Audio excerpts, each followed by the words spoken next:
Okay, so I feel like I'm come full circle, and it's taken a heck of a long time to do it. As you can see here, I've got a Fender Bassbreaker 45 here. Now, the reason I got the 45, I already have the 007, but of the Bassbreaker line, it's the only one that had the Bassman preamp circuit in it, a proper Bassman preamp circuit. And for those that may not be in the know, the Bassbreaker is a Bassman meets Bluesbreaker. The Bluesbreaker obviously was uh, a modification of the Bassman circuit. So I just think these amps are so cool in that regards because, to be honest, my favorite tones of all time are going to be the JTM and the Bassman. Those are kind of my favorite because they do what I call their growler amps. It's not a distortion amp. It kind of growls. It's that natural organic overdrive, I guess. Now, in this particular case, I'm using it more of a clean setting, and I'm going to walk through the signal flow here real quick in a moment.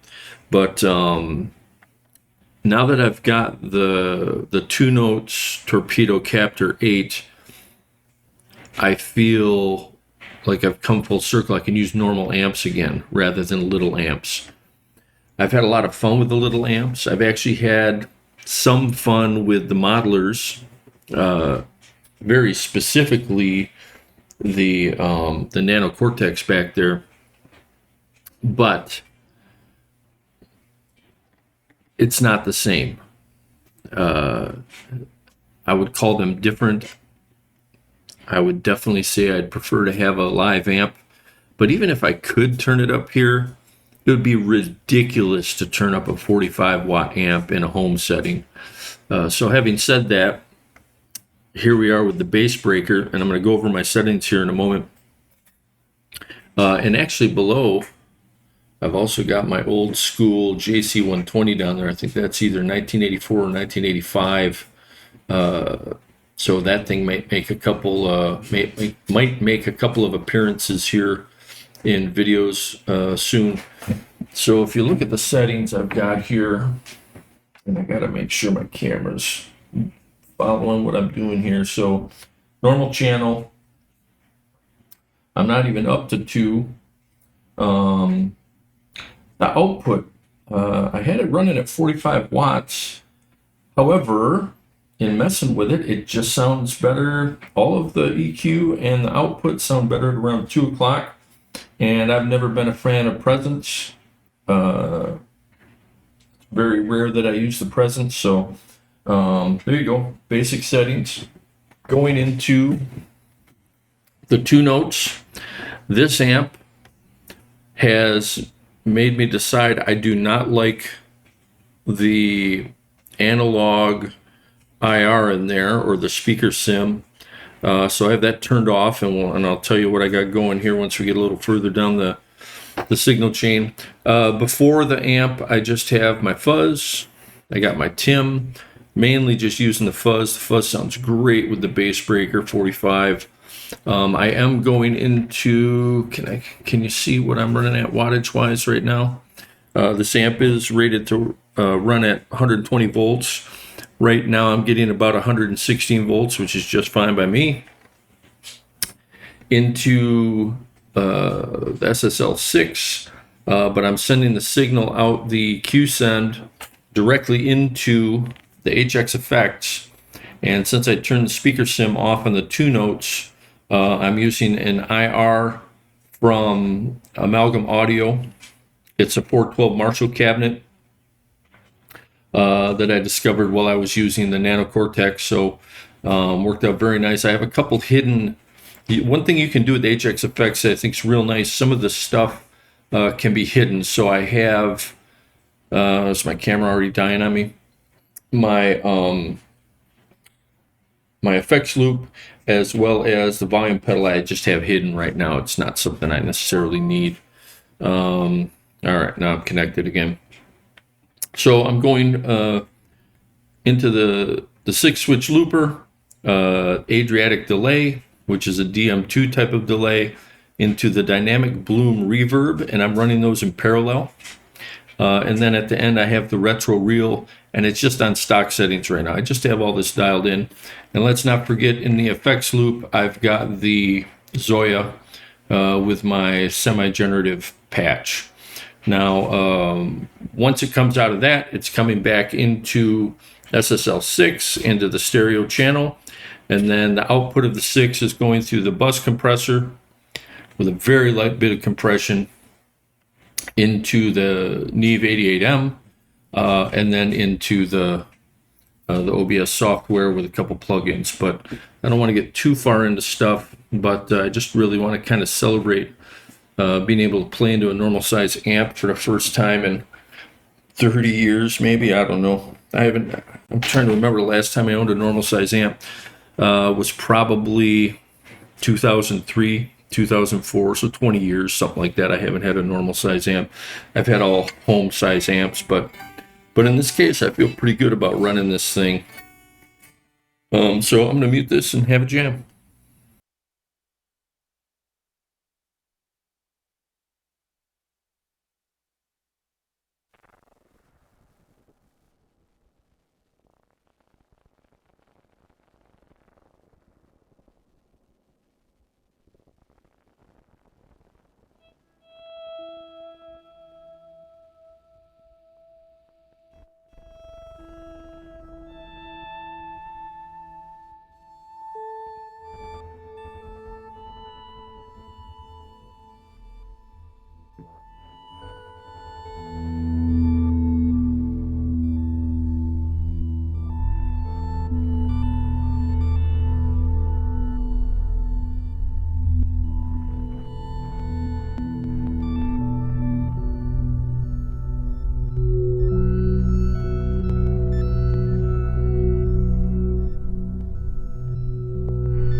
Oh, it just feels so good playing through a normal size amp.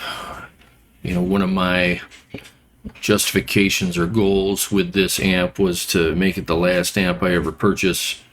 And between this and the JC120, I don't see any need to buy another amp in my life.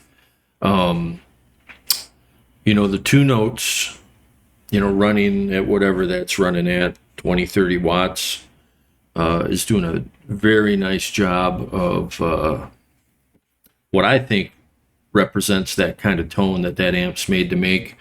And in the room, it feels really good. It feels like I'm playing through an amp. As much as I am impressed by the modeling and the capture, I now have my own experience of capturing my own amp. So I know what my amp sounds like captured. I think that's extremely valuable experience to really test my own ears between what is an actual amp and what is a captured amp. Now, I think it's pretty damn close, but what happens with the captures, and I think I've said this before, is for whatever reason, and I don't know, I certainly couldn't explain why, but which guitar I'm playing seems to matter less with my captures.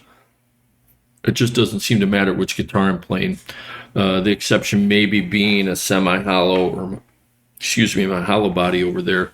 And that would be only because it vibrates more in your arms and or is louder acoustically. So I think that would be perceived rather than recorded. So having said that, you know, having a proper full-size tube amp here,